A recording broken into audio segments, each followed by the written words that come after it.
You're listening to UFO Undercover with your host, Joe Montaldo, right here on the Paranormal Radio Network.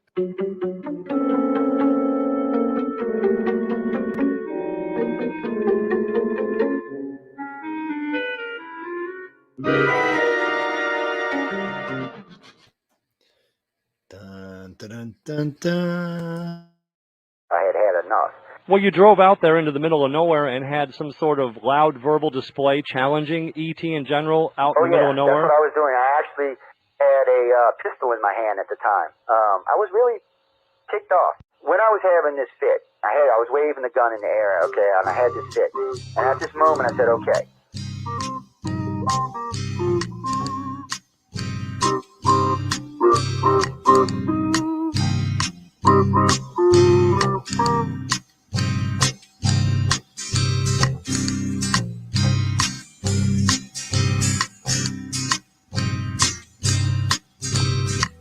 He was a Louisiana man named Montaldo. Folks around called him Six Gun Joe. Worked with ICAR, don't you know? Investigating UFOs. Out for a drive with a gal one night, they stopped to check out the reporting site. When an alien lit right there on the ground, he commenced to throwing his weight around. Now, old Six Gun didn't take too kindly to that kind of thing, especially without Vaseline or anything like that, you know. Seriously. Well, Six Gun looked that critter right in the eye and said, "Any last wish before you die, yo?"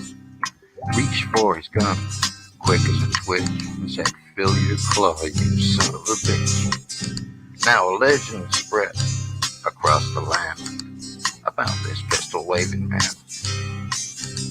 But if you're from space or from Earth below, you don't give no lip to Six Gun Joe.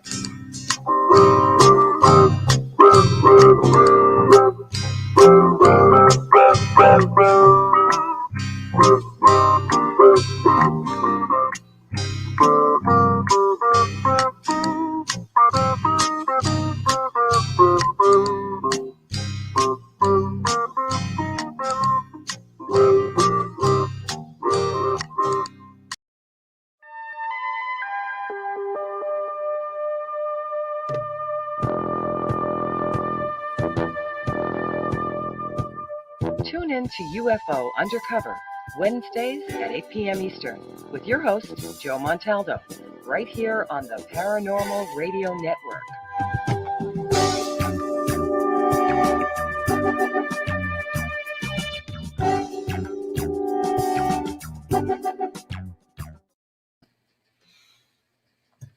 Good evening, everyone. I hope everyone's having a great afternoon, great morning, great evening, wherever you are in our big, beautiful blue planet. Sorry about that. That was the mic going a little crazy there. I just wanted to get it a little closer. Yes, I know. Now we're on Roku. You can see everything behind us now. Anything that's on that shelf. And I've been mixing and matching stuff so when people write to me, I seen this, I saw that. I saw, well, that's cool. There's a lot of stuff up there, a lot of hidden stuff up there, little pieces of stuff that you have to look really good. But of course, if you're watching Roku on your 70-inch 4K television, you can pretty much find anything that's up there. It's kind of fun. Well, no, because we're going to use it as a treasure hunt later in the year around 4th of July. I'm going to give away some volume 39s of this year's anthology of the winners of Writers of the Future. Yes. So there we go. They'll all be out there, and it's this year. I'll be out there in April. They know who all the winners are now. All the winners have been picked. They're all going to be out there the last week of April. I don't know what hotel it is. I didn't even ask. So it's usually the Roosevelt. I don't think it's this year, but anyway. So later in the year, during July, I'll have some of them with me. So I'll give some away. I might even give away. I usually get 2 autographed copies from everybody. So everybody who's there, judges and writers, I get 2 autographed copies of. No, it's great. Oh no, it's great. And they may not be worth anything one day, but they may be. There's not that many of them. They I think it's 500 or less Um, it's not that many. All the judges and all the artists have to sign it. So you have the writers and you have the illustrators, and both of them have to sign it along with all the judges.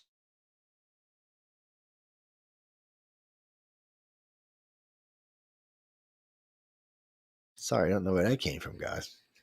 Yeah, but it's just a great piece because you never know which one of these judges might actually make it in the world. I mean, oh, I'm sorry, which one of these judges, which one of these writers? The judges have already made it in the world. There's some big names. I don't have my invitation with me. If I did, I'd read them off to you. There are some big names going to be there. Some big movie people who've written some big movies. A lot of famous artists. A lot of really good artists there that do really good work. You mean my favorites?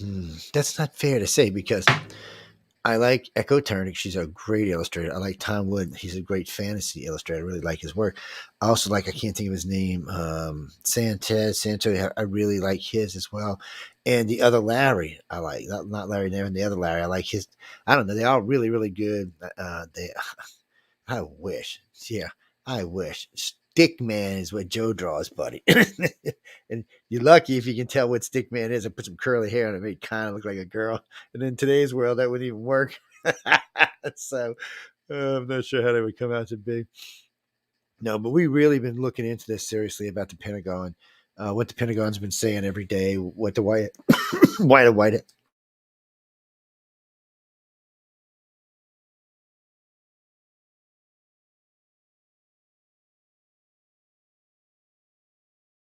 going to be one of these kind of nights. But anyway, with the White House, why the White House isn't retracting any of this stuff or making them say, no, no, no, no, you can't talk about aliens like that. You had Pentagon and the Harvard, one of the professors at Harvard, but now more have joined in and have said, oh no, there's a mothership out there sending probes. Now, what's funny about this, what was it, a year ago, Opawawa, whatever, Omarosa, whatever the hell the name of that asteroid was that came through, that big, long, weird looking asteroid we've never seen pass through before. And they have no idea where that asteroid came from, by the way. They usually have some kind of normal track they go on, but for some reason, I mean, there's the way they circle through our solar system. There's usually an orbit, but in this one, they're not sure where it came from. And then the damn thing, as it gets closer to Earth, this thing's cruising in like they all do. Shh. You know, they don't look like they're going fast, but they're hauling ass, excuse my language. And all of a sudden, it puts on the brakes and stops to take a look around. Oh, wait now. Did this thing just realize that planet Earth had life on it? They're like, oh, wait, what is this? Oh, can we send our space reptilian brothers now to eat here? You know, to come get the water like in V, and lunch. I'm just saying. It slowed down. Okay, no big deal. So, you know, maybe some weird jets went off in the front. Somehow mysteriously slowed this thing down. Okay. Kind of even made a little course adjustment there a little bit. It was kind of weird. It kind of wiggled, I guess, because of the way it slowed down. Then all of a sudden, it's going past Earth, headed towards the good sun. Oh, wait, it speeds up. Oh, wait a minute now. Then wait a minute. So this asteroid slowed down and then sped back up. And then as it approached the other side, as it was going around the sun, people were talking about, astronomers around the world were saying it looked like it was shedding pieces, like cylinder type shaped pieces that were popping off of it. I was thinking, okay, I didn't think nothing of it at the time. I didn't even, when I first heard that, I said, okay, that's just kind of weird. The thing about it being an alien probe, it wouldn't surprise me the way it acted. I couldn't rule out it was an alien, was not an alien probe. So we'll kind of leave it iffy. But then a good friend of mine who works for the Mounties in Canada sends me this picture of this thing the jet shot down. He said, Joe, this thing's not a balloon, man. What the hell is this? He sends it to me. It's a big cylinder looking thing, like half a football field in size. It's big. And it's a cylinder. It's kind of crinkled from where it hit the ground. But I'm thinking it is intact. You know, a missile hit it and it hit the ground. It's still intact. So it's a little stronger than what our current technology is. But if it is alien technology, they're not that much further advanced than us. In some things, I'm sure they are. But in some technologies, they don't seem, you know, they've figured out how to get into deep space probes. But we do that on a smaller version. They're just doing it on a larger version. So I'm like, wow, maybe, you know, that was weird because we don't know what it was. And even the pilot, the F-16 pilot said He didn't know how it was staying aloft.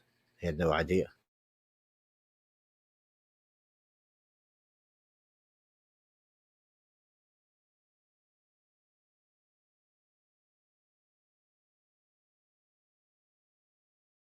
Sorry, guys. I have no idea what I did in my throat today. It's just whatnot. Could be the Fiona is shedding. Anyway, this thing, I mean, like I said, it sped up, it slowed down, it threw things off. So a friend of mine was near Lake Huron when this other one came down. So we actually had the tape of the pilot of that one where he said, I don't know what it's got this thing held aloft. It doesn't seem to have any balloons around it. And then they shot it down, and the two pictures I seen of it looked like the picture of the one I saw in Canada that was cylinder shaped. Now, when I contacted, I got I got a lot of friends over the years. I've been doing this a really, really long time. I contacted a friend of mine up there who works for the police. I said, "Hey, dude, can you just kind of take a ride? Let me know what you see." And he's actually one of our assistant directors. And he goes up, he looks around. He said, "They're saying it was a kid's balloon that was shot down." I'm like, "Really?" He's like, "Yeah." He said some kind of thing that some project, some kids. So now you're gonna have to start getting permits to put balloons up because now we're getting a little paranoid about balloons. In the old days, we wouldn't even care. We wouldn't even thought about it. But China had made a point. This thing sailed over the top of our 3 nuclear facilities. If it would have had a nuke on it, could have detonated 1 nuke there. The EMP would have probably kept him down at least for a while. He could have dropped. They were so close to DC. They could have dropped one there and took out DC. And Congress was in session at the time. So wait, and this tells you something about the American Congress right here. There's a balloon floating around with something underneath it about the size of a bus. That could be 2 or 3, maybe 4 warheads. 20 kiloton or something, 15 kiloton. They could have been dropped right over DC. Boom. So we'd have lost the president, the House, the Senate. So wait, who would have been running the country? Butterbutt? No, he would have probably been gone too. Some New York some New York bus driver. I'm just saying, it would have been nobody in DC because nobody would have been left. So chain of command's a weird thing. I can tell you who the top 4 are after that. I have not a clue where you're going. And after you wipe out all the House and Senate, you're down to like, the 150th person that could be president. Yeah, it's just scary. I would think Michael, I would think the military would take over. I think somebody in the military would take over and put us under martial law until something could be figured out. That's a guess, my friend. Unless there's a clear chain of command, that's a guess. Like if the VP wasn't in town, Kamala was out vacationing in Cali or something when it happened. God save us all. You mean who am I scared more of Kamala or Joe? Oh, Kamala scares me far more than Joe does. Because she would think she's doing something right. Joe's just been around a long time, so some of it is instinct for him. But she would just be doing it. Oh no, I know better. Oh yeah. Oh no, I've never even been in the military, but I know better. Well, it's interesting that the Pentagon went ahead. And, so first off, back in 2020, the government started hiring psychics. They ended their remote viewing, and both the Air Force and the Navy opened up a telepathy program, looking for people with telepathic abilities. And then I'm pretty sure the CIA did the same. I don't know if the NSA did or not, and there's other alphabet organizations, but I know it was the 2 military ones for sure. And so they're out there recruiting people on, for telepathic abilities. And then 2005, 2010, we started seeing places around the country. Now, I told everybody 30 years ago that there was going to be a desensitization program before we'd ever make alien contact so the world wouldn't just flip out. Part of that will be, maybe finding ruins first, or maybe we'll find something on Mars, or maybe we'll have some type of small contact and then a larger contact. Well, we have to have contact. It's going to happen. I'm just hoping they're not here to eat us or kill us or take our planet over. Really and truly, I'm truly just hoping that they're here to be friends. You know what I mean? Yeah, if you judge them by the actions, it's 50-50, my friend. Yeah, it's 50-50. Well, so I mean, you can assume that every abductee and contactee is lying. It's a bad assumption. I would never assume that. I mean, a lot of them have undergone voice stress analysis and polygraph and hypnosis. Um, not necessarily in that order, but still, yeah. I mean, that's a lot to lie through. And believe it or not, really good people. I mean, like the first guy who did Travis Walton, he was one of the top polygraphers in the country at the time. And they all passed except for one, and he didn't fail. It was just inconclusive. No, he said he didn't fail. He said it was just inconclusive. This guy was the top one in the country at the time. The one who did Larry Warren in the UK, the woman, she was she was the top polygrapher in the country. No, I did the voice stress analysis on Larry Warren, yes. I did it more than once. I did actually, to be totally honest about this, I did the voice stress analysis on Larry Warren and Peter Robbins. Peter Robbins is the one who wrote Left at Eastgate. I have nothing against Peter. He's a nice guy. I haven't talked to him in a while, but he's a nice guy. I just been busy, and I haven't been working in those areas. No, I did it for Capel Green. That's the movie that's coming out? I think they said in September about the Rendlesham Forest case. But Gary Haslam will be on with me this Friday night talking on News on the Flip Side. Matter of fact, talking about his new book, Non-Human. Yeah, so this is going to be this Friday night, so you might want to come check it out. Yes, it ought to be fun. I have no idea, Frank. Hold on, let me move this over. Well, I see this. I don't mind you hitting me on Messenger. I just got to have it where I can see it. It needs to be separate from, there it is. Separate from StreamYard so I can move it around and put it where I want it. So anyway, let's get back to what we're talking about. So here you got the Pentagon going, oh man, motherships. Now, I'm sure the news is kind of taking this out of context, but let's look at the news for a minute. So you've got an official statement from the Pentagon and from an official at Harvard saying there is a mothership in our solar system, and it's probably sending probes to our planet. That's an official statement, ladies and gentlemen. Now, if this was 10 years ago, the media would have flipped out. 20 years ago, they would have flipped out. 50 years ago, they would have flipped out. But for some reason, here we are post-COVID, and they're like, oh, well, okay, maybe. I mean, if the Pentagon says it's got to be true, I'm sure none of us are getting high or nothing and making stuff up. Well, it worries me when the Pentagon fesses up to anything.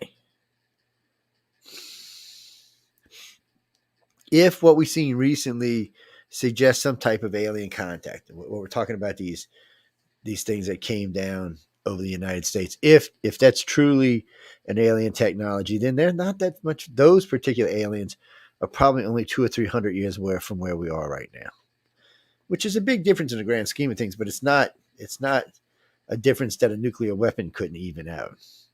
Mm-hmm. We are going to have fusion power. Just give us time.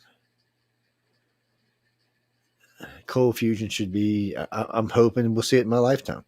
You'll probably see major plants in big cities probably within the, okay, real quick. I don't want to get off on this. It's for another show, but if you ever want to hope to have true electric cars and true electric vehicles, true whatever electric, you have to have fusion power, because California and New York they can't handle the electric grid they got now. Even Florida and Texas have a hard time with it. If you go add 20 and 30 and 40 million electric cars to it, you've just crashed the electric grid. It's down. And then don't forget, people, there's big downsides to electric cars. Power goes out. Oh, you can't drive your car. Hurricane comes out. You're out of power 3 weeks. Oh, shit, you can't drive your car. And electric cars have short ranges. It's hard to get away, especially if you're sitting in traffic for long periods of time. They're not made for that yet. We're not to that point in electric where we are in gas. Gas get really good. My car gets 35 miles to the gallon. Easy. If I drive like a normal person, I'll get almost 40. It really doesn't put out any kind of pollution. I mean, it's got so many damn pollution controls on it. It would probably be a lot faster if the ship wet. Hey, but it keeps the air clean. That's what it's designed to do. And I never did understand this, but y'all ever heard of carbon scrubbers? You could put carbon scrubbers on every big building in every big city and along the coastal lines and get rid of the carbon in the atmosphere in no time at all. But for some reason, we would rather buy carbon offset chips and say we're doing something good instead of actually doing something about it. Gee, why could that possibly be? Anyway, that's politics at its best. I haven't even heard anybody talk. I've been talking about carbon scrubbers for 25, almost 30 years. I just recently heard a politician bring it up and ask one of the big companies, he said, well, yeah, we could put them on top of buildings and here, and at the very least, it would help offset it or get rid of it. In some places, it would completely wipe it out. And if you had it like in New York on all the big buildings and then along the coastal areas in New York, it would pretty much wipe out the carbon problem they have. Yes, and then you could still drive your gasoline vehicle. Oh, crap. I know. Kill two birds with one stone. You could actually have your cake and eat it too. No, because some people in powers to be don't want you to have that. They want to take your gas stove away. Come on, people. I ain't giving up my gas stove. Well, I shouldn't even say that. I got an electric one here, but yeah, I miss my gas one actually. No, I could probably get one here, just have it. So the Pentagon's all about, yeah, man, a mothership. Now, how big is this thing? I heard a report come out yesterday from a guy in the Pentagon saying this thing is huge, like half the size of the moon. That's big. I mean, that's seriously big. Half the size of the moon. That's huge. And then, you know, when you hear some of these contactees talk about them, they talk about them 2 and 3 times the size of the moon. I don't know. But they also talk about them being huge. So here you got these big things parked where? Parked around the moon? Or are they parked on the dark side of the moon? Is that where they're parked? Because, I mean, we fly around it all the time. China's up there. Russia's up there. We're up there. Trish Moe's back there. She got her own parking spot behind the moon. I seen it just recently. I was like, the guy, you know, no, damn serious. This says China guy's driving along. Ooh, he's got his little probe going along. He comes around, sees this chair in space. It says Trish Moe only. I was like, what? No way, man. Even the China guy had to find out who she was. What you doing, sweetie? Hello. Ow, I'm peeling. Sticking, I should say. It's I'm fine. You're good. Everything's good. Life is being nice to you. I mean, sometimes. Yes, because life's a pain in the I can't say that on this show, but anyway. Yeah. All that blank stare people with curse words. Just don't worry about it. I try not to ever curse in this show, actually. But now I forgot where I was going with this. I got sidetracked. Oh, you need to come hang out some Fridays with me. I got this week we got Gary Hasseline on. He's got his new book out, Non-Humans. Ooh, Non-Humans. Next week, a friend of mine who I think you'll find very interesting, Cyrus Brown. Cyrus Malloy Brown will be on with us. She's a little bit of everything. She's a good friend of mine though, but What's her name? Cyrus Malloy Brown. Cyrus. I always pronounce it wrong, and I've been knowing her since she's like knee high to a cricket. She's something else. We got a lot in common and we got a lot out of common. It's a strange thing. So I thought you said Cyrus Brown, and I've been that song by Dave Matthews, Grave Digger, has been in my head for weeks now. You know, because that's the beginning of the song. So that just means you need to go out and get something else in your head. Some other song that'll drive you crazy for a while. Fortunately for me, anytime I get a song stuck in my head, I usually hear one of y'all on the air and it just knocks it out of my head. It's like, I'm like, oh, well, somebody else just instantly replaced that. It wasn't that interesting. Because every now and then I'll turn on the TV so I can catch y'all or see what's going on or watch whoever's on video or just sometimes I'll flip on the radio side because I got a little for the 105.3 here, I've got a little box next to the bed. It goes directly to the antenna. So I just flip it on to hear what everybody else is hearing. So I'm like, wow, well, isn't this just such a lovely sound to go night-night to? Mm-hmm. That's never going to happen. As soon as I turn it on, I hear something, so I got to get up, say, what the hell is this? What the hell is that? A lot of times. a lot of times if I hear a song like that for over and over for a long time, there's a reason. I like maybe I'm supposed to join your show or something when she's here. I don't know. It Oh, you'll usually like her. has She's to an do interesting with. character. I think everybody you know is an interesting character, Joe. Well, yeah, it makes life more interesting. Yeah. I had some young lady today tell me how boring we all were, and I was like, okay, well that's fine. And I said, well, how long have you been Really? listening? And I said, who you listen to? And she goes, like, I listen to everybody. I said, everybody. I said, there's a lot of live shows in this network, and there's a lot of syndicated. Well, there's a lot of people to listen to. I said, it's like 100 hours a week between the syndicated and live. I said, well, tell me who they are. She goes, well, she goes, you talk about this and that, and she said, I get confused when you talk about politics. And I'm like, well, I said. She goes, because you're not conservative or liberal, you're just crazy. I said, well, that's true, and thank you. And I said, I take that as a compliment because my liberal and conservative friends are crazy, so it makes me feel better. And then she starts going on, and she's in Canada. She lives in Canada. I said, well, so what do you got to say about Michelle DeRoche and Amelia? I want to come see him whoop your ass. I want you to talk smack about him. And she said, who? She said, no, they're not on your network. I'm like, really? I said, what the hell network are you Oh. listening to? I said, okay. And then she said redhead, but there's like five of y'all, so I didn't know who she was talking about. And I said, which redhead? Well, the redhead. I'm like, I said, what night is it? Well, she's the redhead. I was like, okay, we're not even going in that conversation anymore. I said, what are you, like a That doesn't 5-year-old or narrow it something? down. Yeah. She's 28, and she just. And I said, well, you know what? I said, don't take this the wrong way, but you could just click off. She goes, well, how are you going to keep listeners saying that? I said, obviously, you're not happy listeners, and I don't want you to be unhappy, so you just need to hit the off button. Right. I never get that. Why, when people complain online or even in real life, like in person to person, when people complain about something they don't like about, and I'm like, then, like, why are you here? Why are you? People are crazy, man. Why are we It's talking? Why are we having this conversation? If you don't like anything about me, then, but I think that's true for everyone. Like, no one is for everyone, if that makes sense. I guess. No. well, no, because everybody had different strokes Different for different styles, folks. different Yeah, right. it's Different case. it's strange. Danny, what do you mean? Well, no, the Pentagon could have been. This could have been a distraction. It could have been the left hand saying, "Look, we found aliens," while the right hand's off, blowing up Ukraine or some shit. I mean, I don't know, but obviously, I've never, and the whole time I've been doing this, had the Pentagon come out and say, "Oh my God, there's an alien mothership in space and it's letting probes come to." I mean, and no one's retracted the story.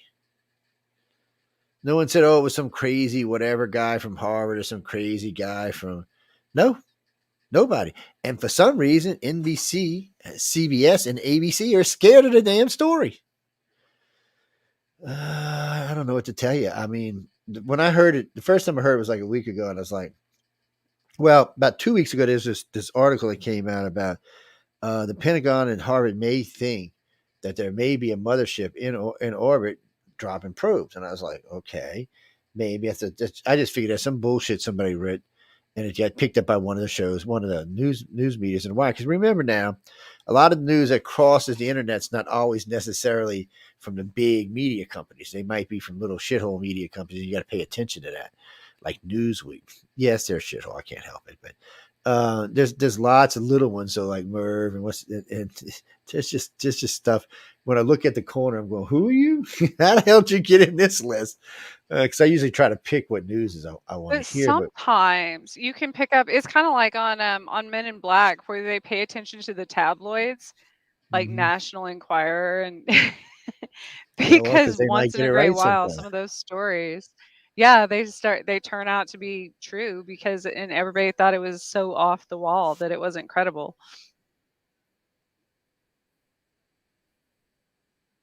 Oh, wait, somebody sent us out. Oh, wait, who is this little young guy? You want me to put this young guy in the thing? All right, hold on.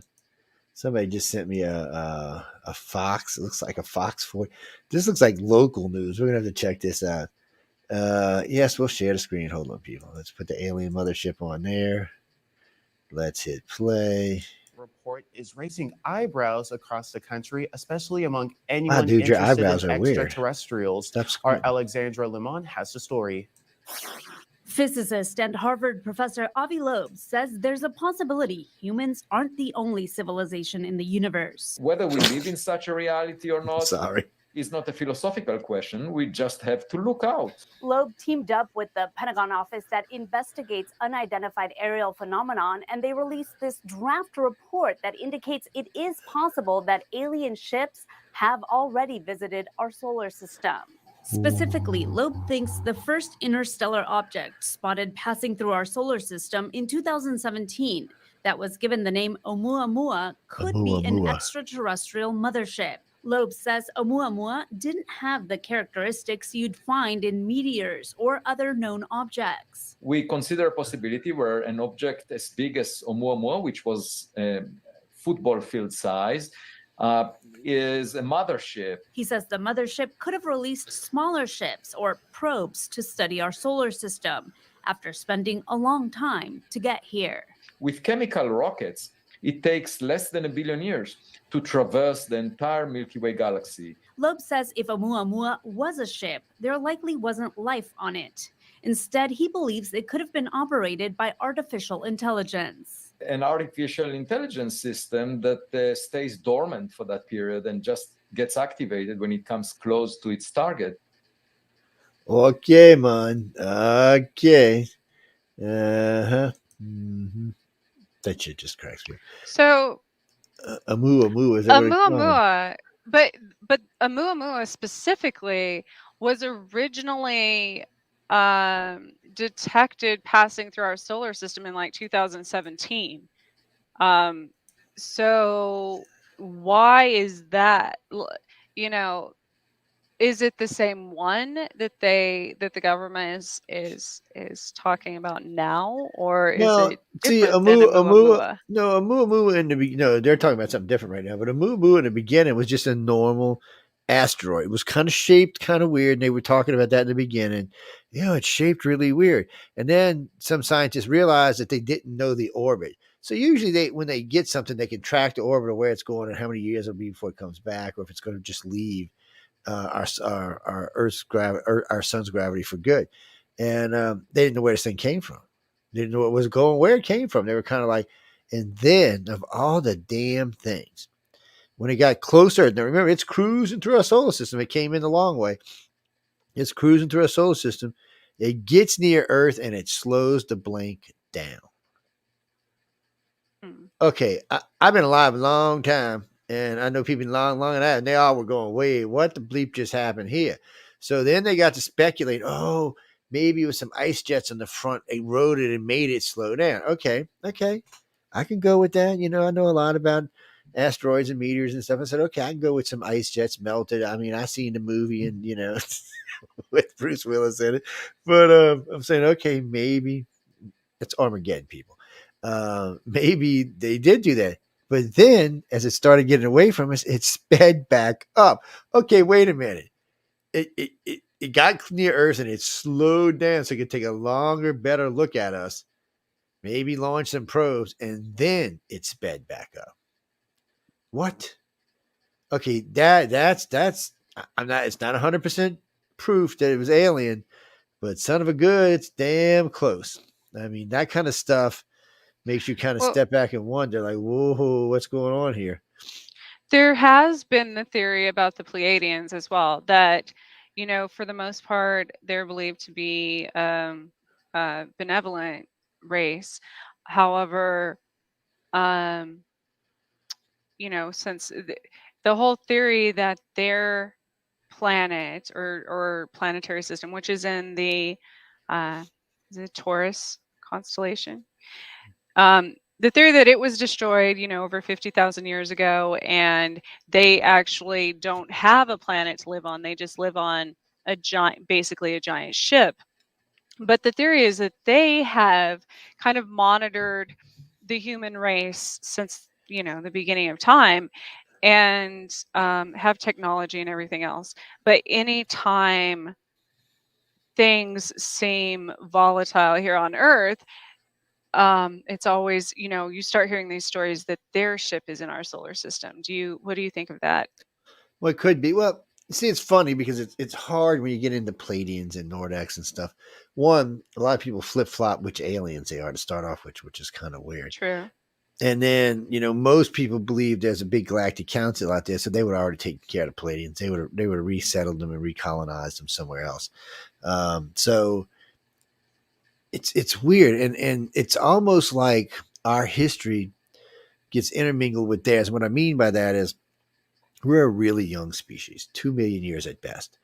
So we've been visiting on and off probably since we were monkeys. And there's lots of different people that say that lots of different places how we got to be where we are today. But it does seem like some of their memories are in our heads. So we know the reptilians pass on genetic memory. So if you happen to be a rep that has their DNA in you, then you're going to have their passive memories. And since every human on the planet has reptilian DNA in their head, it's a good chance that if you're truly a contactee of theirs, that it may set off. Or if you're in one of their family lines, that you may remember stuff from 10,000 years ago that had nothing to do with you. But when you sit and tell that story, you tell that story like you were there. So it gets translated and passed on the same way. And I think that's what a lot of this is on all sides, because I'm pretty sure the humans also have genetic memory, and the Greys are on a whole different level. But it just seems, and then there's light beings, and a lot of people think the Pleiadians are the light beings, and then the light beings have no need for Earth. I mean, they're pure energy. They can live and from what I understand, they can create matter through thought. They can travel anywhere in the universe through thought. They pretty much do anything. In our echolot, whatever we consider it, we would have to consider them to be gods. They are everything that humans describe gods as, is the light beings. They can do everything that we think our gods can do. So in the grand scheme of things for us, there would be no other way to look at them but gods. But the problem is, even in the Bible, it says you can't look upon the face of God. And I think it's the same thing with the light beings. I think they would burn a human if you got too close to them. We're not that evolved yet. We haven't developed that far along yet. They might be able to break a little tiny piece of their self off and leave it behind, or leave it in us, but meeting them in a full force, no, I don't think it's possible. I think it would kill us. So that's a good. I was going to say I agree with that, because when the giant, I don't know, I mean, kind of winged looking creature that was in my living room, that was just basically, they got close enough that I could make out, maybe a figure, but it was all light. And then that's when I had a heart attack. So I never really knew if that thing was there I mean, I assume maybe it brought me back to life. But I also assume that what if it was the one that caused that? You know what I mean? Because it got too Well, close. yeah, because it got too close, Whatever. and Right. it might have been one of them sheer contacts where it was there for something else, and Mm-hmm. you were just there at the wrong time, wrong place, wrong time. But it had to know you were going to be around there, I mean, unless it's in my house. So unless it was one of them winged reptilians and he was coming to see his favorite girlfriend, and then that's a whole different yeah. thing. Because they have a lot of description of the blinding light till you pass out, and this is, ladies and gentlemen, because this works for both of y'all. So there's lots of these stories about these things enter their homes and the light is blinded, and they wake up and they feel all comfortable and nice, and they see this beautiful person. I don't mean like an angel or anything, just the person just really like unbelievably gorgeous, and they're attending to all your needs and they're taking care of you. Just be warned. I'm just telling you. If I had in old days, I didn't believe these stories, but there was so many of them I had to check into them. There was too many women that wrote to me about these things that happened with these beautiful people that turned out later to be reptilians. And the same thing with men. The reptilians think if you're part of their family line, in other words, in the original abductions, whenever these happened way back when, if you were part of that original family line, then they feel that you're part of their tribe, whatever tribe that happens to be. And in their tribe, they do things differently than we do. The alpha males and alpha females can pretty much do anything they want. And it's not offensive to the lowers because it's their life. But for a human, it's extremely offensive to us because we're like, whoa, what just happened? I just basically got raped. And but for them, it's a whole different thing. It's strange, and I got lots of reports. I'm like, no way, I'm not buying this bullshit. I'm not believing this bullshit. And then I think we won the 130th case, and started calling people. I said, will you undergo voice stress, and will you undergo? So will you let me voice stress you, and will you let me hypnotize you? They all said yes. And the shit that came out of there just changed the whole perception of what we thought was going on with the reptilians. We learned a lot about the reptilians in those sessions. It was very strange, which I think Steven Spielberg must have learned because I've seen some of that he made into the Greys in the movies. No, reptilians do have. They have. This is a. Yeah, I'm sorry. This show is 21 or overrated. Yes, no, they have. They still have regular sex like we do. Well, I can't say exactly like we do, but I mean they still mate like we do. That's what I should have said. Humans too. They do too. And we have legends of that and rumors from that from the Sumerians and the Egyptians. The elongated head guys. Go ahead, babe. Oh, so there was one time that this was years ago, and I don't know which race it was, that kept referring to sex as getting in someone's head, basically. Like, I don't know how to explain it. Have you ever heard of that, or had anyone experience that? That was their definition of it, was basically not like mind control or hypnosis, Well, really, but if you're very, very telepathic and very, very empathic, you can, I don't know how to exactly explain it, but you can like overlay whatever it is you are, whatever it is that you're looking for, whatever it is that you're doing over another person. And they can feel it exactly the same way you do. So if it's not a horrible experience, meaning if it's an enjoyable experience, they're going to feel it and simulate it the same way you are. But it's usually twofold for the second person. So the first person, if the first person is the one that instituted it, for the second person, it'll be double. So if it's horrible, it'll be double intense. If it's pleasurable, it'll be double intense, because it's doubling up from you and from them, because since they're a receiver, it doubles up. They also take their own emotions plus your emotions, so that doubles up. It can really make a person, I don't want to say crazy, but it can make you very well. It just, for a lot of people, it makes them very, whether they're easier to get them to do stuff or say stuff, or it's just a strange sense. It's empathic people will tell you that, because anybody who's married, that if both of them are empathic, will tell you how much greater making love is than it is without. Well, this wasn't even anything. It was like a completely different. They just had a very off definition, having nothing to do with anything like pleasurable or physical or anything. It's like they were getting the definition wrong, basically, of which could happen, I'm sure, because we have different languages, like, so. But that's what they were referring to when they were accessing a person's mind without that person's, against their will, against the person's will. But see, that's the thing. Anytime you access someone's person's mind without their will, if you're an empath, the odds are you're going to experience whatever they're thinking about. Oh, right. So, and if someone's daydreaming about this or daydreaming about that, it doesn't really matter what it is. You're just going to experience it. And if it's just mundane, then that's how you'll experience it, just as really boring and really mundane. If it's something else, then that's how you're going to experience it. It's because it's coming back to you. The person's just basically flipping it back, since they're kind of sensing it or feeling it, but not knowing what the hell they feel. Because some people, unfortunately, a lot of empathic people have no clue that they're empathic. And they get these weird feelings, or sometimes they'll walk into a room and they're really happy, and everybody in the room gets really happy. They're like, well, that's weird. Or they're really sad, and everybody gets really sad.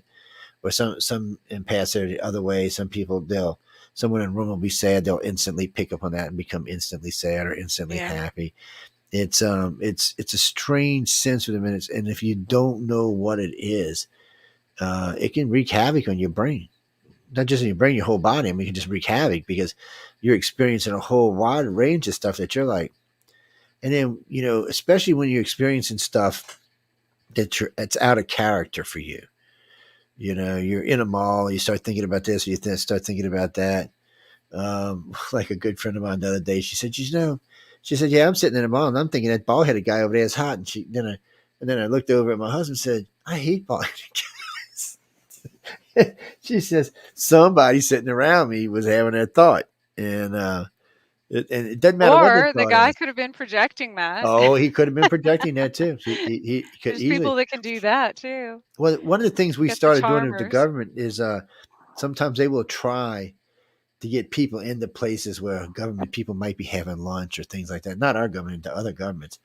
And they can sit there while they're having lunch and just basically listen and scan, especially if people are working on projects. A lot of times while they're eating lunch, they're running the project through their head. So they're just giving all that information to somebody. Yeah. It's one That's of those why things. I always tell, when people come out and they say they have no idea how, they thought that they were the first person to think of, especially in art and things like that, to think of something or invent something or whatever.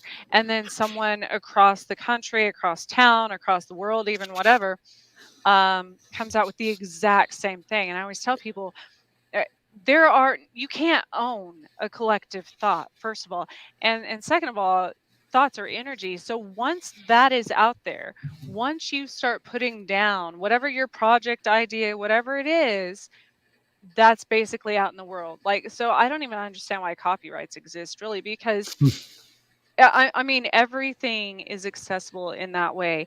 If not by humans who are gifted, now it's accessible by artificial intelligence and such. So there's really nothing, and people think it has to do with algorithm. To an extent, it does, and they think their phones are listening, and this is listening, and that's no. Thoughts are energy. Everything is listening. Anyone can access that information given the right, the right abilities, the right circumstances, whatever.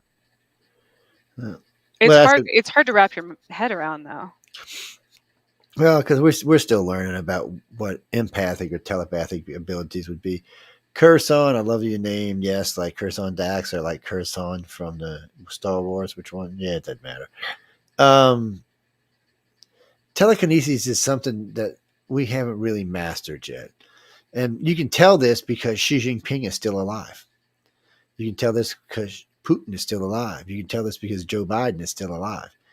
Anybody who had the telekinesis, so through thought, I could reach into your head and grab an artery in the middle of your brain and just squeeze it and hold it with my thought. And then you'd have an aneurysm, it'd burst, you'd die. And it would look like natural causes. That's what it would look like. You could do it anywhere. You could do it in somebody's lung. You could do it different places. You could be killing world leaders left and right, and it always looked like a natural cause. Well, if America had this, there's a couple of people I guarantee Putin would be gone. I'm just telling you now, Putin would be gone. I don't know. I think one, if people had that ability, would they use it? Because most people that are highly gifted have also experienced the dark side of those gifts, meaning they've already learned that by using such things, there's always repercussions. There is always the fate. Like, well, there is, but when dealing with our government, you don't always have choices. True. They do make people, especially sometimes you gifted just people, got do to. things Sometimes they you don't just want. have to do things. Well, they might have your family or somebody else that they might be holding somebody, a loved one, a child. It could be anything. The governments are all governments are just like this. And let's just to say, if the Chinese government had it, Joe Biden would have been dead. Shit, Trump would have definitely been dead.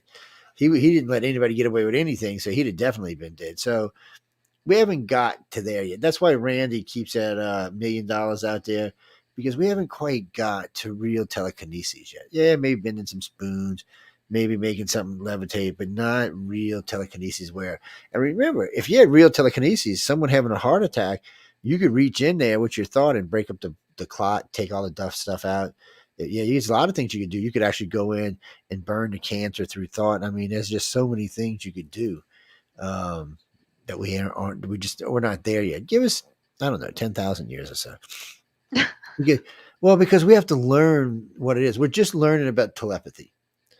So, oh no, I'm gonna play another clip about the Pentagon in a minute, but we're just learning about empathic abilities and telepathic abilities. Do they exist? Don't they exist? There's been lots of college studies, and I cannot tell you. I've lost count of how many colleges have studied telepathy because it is real. It has real consequences. It can be shown in scientific labs, but only from a very handful of people. And personally, everybody I've ever met that had these abilities turned out to be a contactee. So yeah, you put them under hypnosis instantly. You find out they've been having Uncle Alien visits because I think that's one of the prerequisites to be abducted is to have the ability. It probably was started in your family line by then, way back in the day. And since only 15% of the world seems to be abducted, I don't think if they care if the other 85% have the ability. This is whatever they're doing, whatever they're trying to do, whatever they're trying to enlighten us, or however they're trying to move us forward through telepathy and empathic abilities and Rh negative bloods and whatever it is that they're doing it to a selective group of the population, about 1.5 billion of us, give or take. So, we'll just have to wait and see what it is. But I don't think it's anywhere towards its end yet, unless Putin starts World War III. I don't think that the aliens are ready for the conclusion of these projects. I think they're thinking way further in the future. Now, Uncle Putin could hasten that along. Hopefully not. So it was years ago, actually, probably 2018, that I started having, dreams and all kinds of things about like basically a mothership, I guess. I don't know. Because it was pretty much the size of of an entire city coming to Earth, obviously. And I started having those same dreams about I don't know, 3 or 4 weeks ago. Um, but what also on my show on Monday, I had just watched again, like I always say, I didn't watch movies very much or very often or hard, like even TV. I don't watch the news or anything up until this year, and all of a sudden, I've been led to watch certain movies, and I watched The Fifth Wave um, the other day, and then I played that preview. I should pull it up so they can see it here. It, have you seen that? Not yet. I'll have to check it out now. I haven't. I haven't been. Yeah, I'm gonna pull up because I played the preview or the trailer, and you'll see why that resonates. I mean, it was made, I don't know, like in 2015, 2017, something. Um, and there's all these things that I'm like, man, if that isn't that isn't close to reality, that doesn't hit home. But also, I was uh I was taught this house I lived in New York where, and this has happened throughout my life, right? At various places. I was telling about this house I lived in and some really nice, it was a multi-family home, but it was divided. So it was like made into like a duplex. And my side was like 4 stories with the basement and everything. And then there's two, and there was a door and a stairway that divided our two units basically. And I was saying how these nice girls, if not long after I moved in, they moved out, some other people moved in. It was like 4 or 5 what I thought were men. Never saw them come or go anytime ever. But sometimes when I would come home late at night, it might be 2 in the morning, their front like their curtains would be open. They would all be sitting around this dining room table looking thing, and they all looked the same. Every one of them looked exactly the same. They all had this like really pale white-ish face, um, and dark, like a dark hooded type. I don't, kind of like a black hoodie or something. I don't know, or cape type thing. And then it got to where and all kinds of weird stuff started happening around my house, and my friends wouldn't even like step foot in my house or anything because electronics, cell phones would just fly across the room, all kinds of stuff. And so all this time, I'm thinking it's haunted, whatever. It was the house that there had been 9 stabbings throughout history in that house, Damn. unrelated to each other. And all of a sudden, I would be we shared a back porch, like a back deck, and every morning I had this big window in my back, my kitchen door, and one of them would just be standing there staring at us. Like, here I am, getting ready for work and school and cooking breakfast, and this thing is just standing there staring at, like, creepiest thing, right?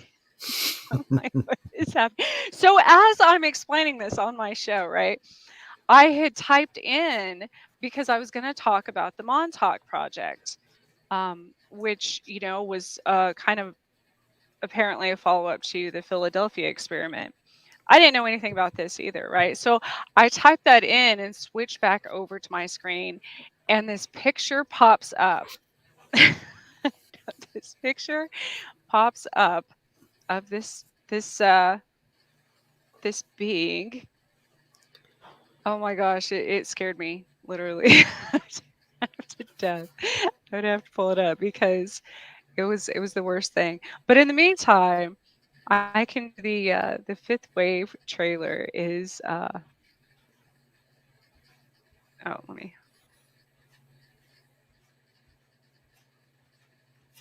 I think I can play it. Oh yeah, I'm logged in on StreamYard, so I can play that, can't I? Yeah, if you log in, I'll let you pull up the system. I'm being protected by my little black alien. She said, I don't mess with you people. She said, I'll put the she said, I have telepathy. Tell them you get them, huh? Tell them you know what telekinesis is. You float around the house all the time. She reminds me of, what is that old TV series? The Martian. He lived with the Martian guy. Damn. It's too long ago. I can't remember. All right.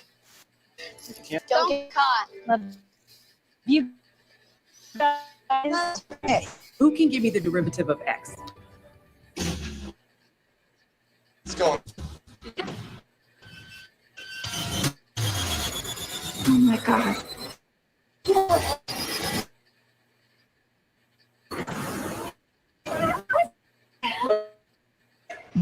7A, the satellite object moving past Mars.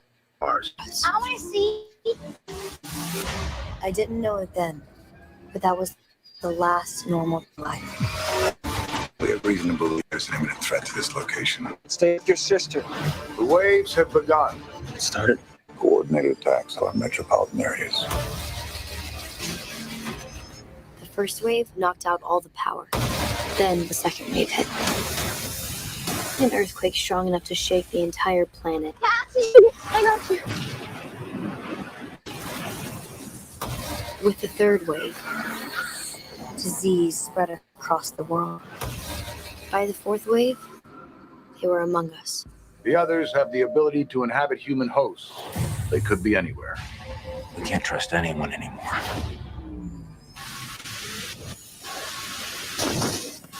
Cassie! The others took my brother, and I'm gonna go get him. You will learn to think, move, and fight like soldiers. I want to be ready. You won't go very far on your own. Grab the gun and snap my hand away. Good. How are we supposed to fight them if we don't even know what they are? What are you? They took everything from me. My sister's coming. This is our world. This is our home. Move! Our only choice. Take it back. Drop it! Because if you were one of them, you.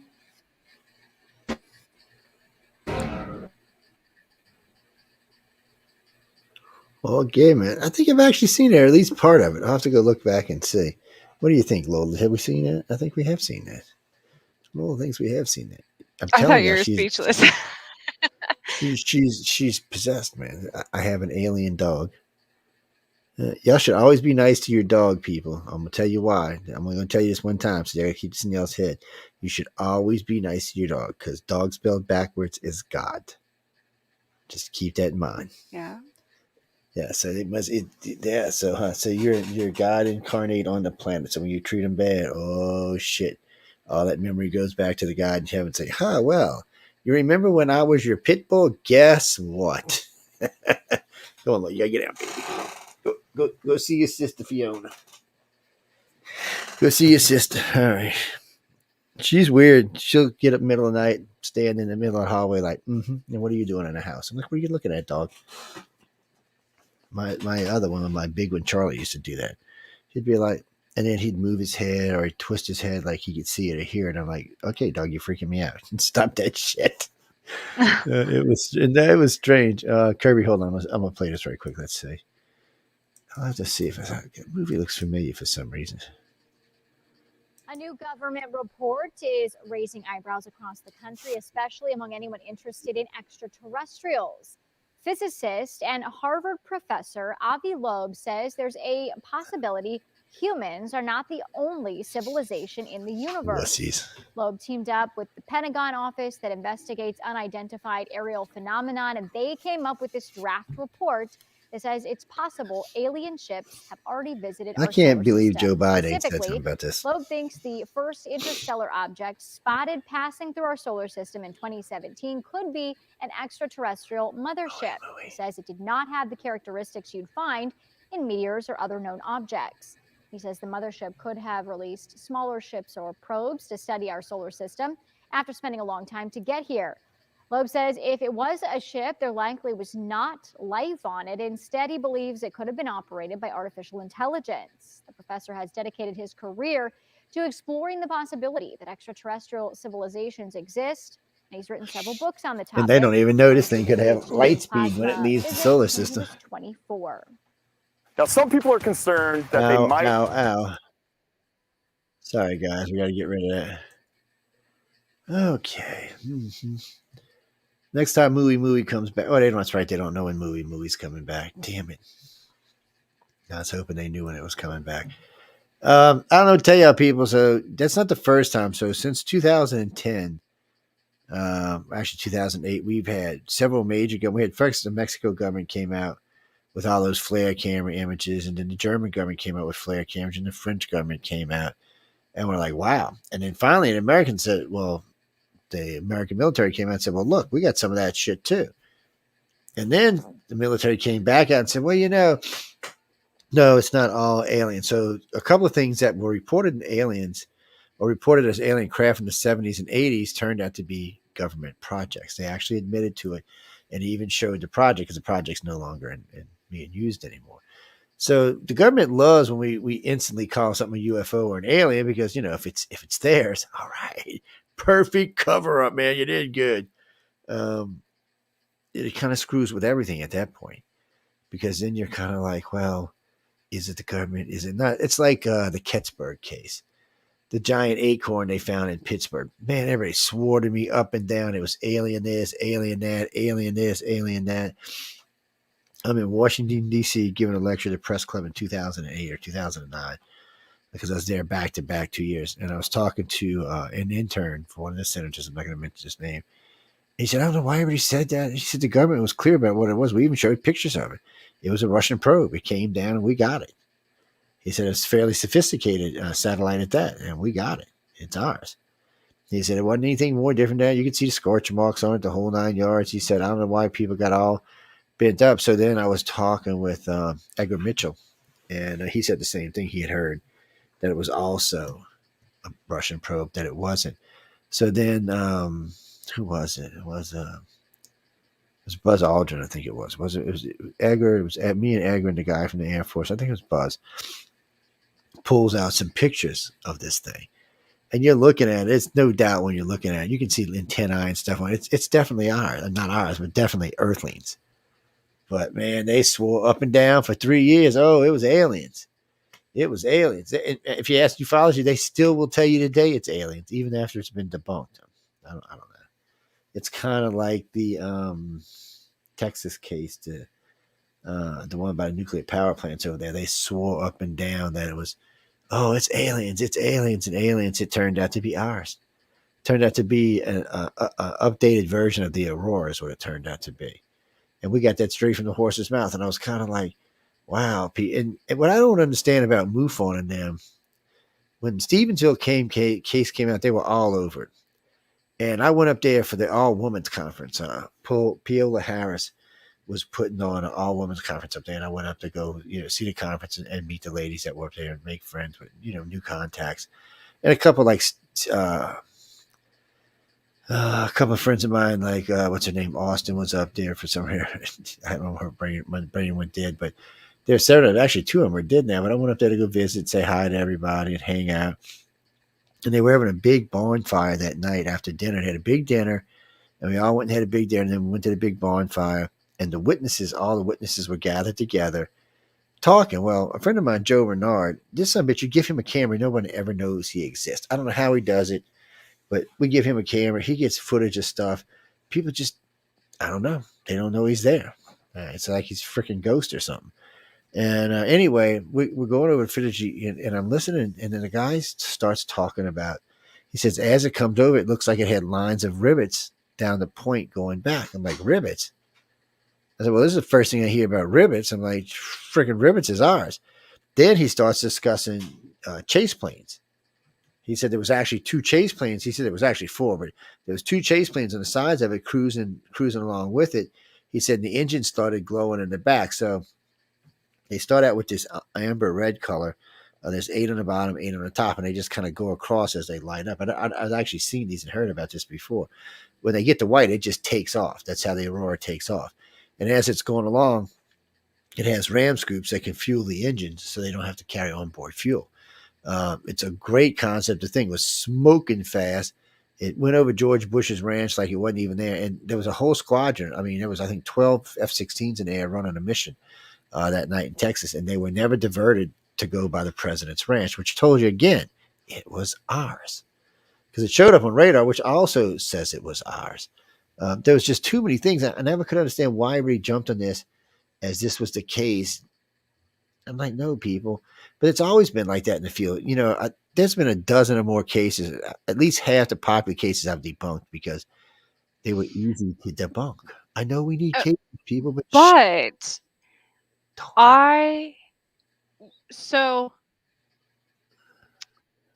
I think there is a real threat, just because of personal experience with these things, of certain race that can, you're talking about walk-ins the last time I was on, and there is a 100% a certain race of aliens, whether it be the light beings, what have you, that can basically use a machine or an aircraft or whatever as a host.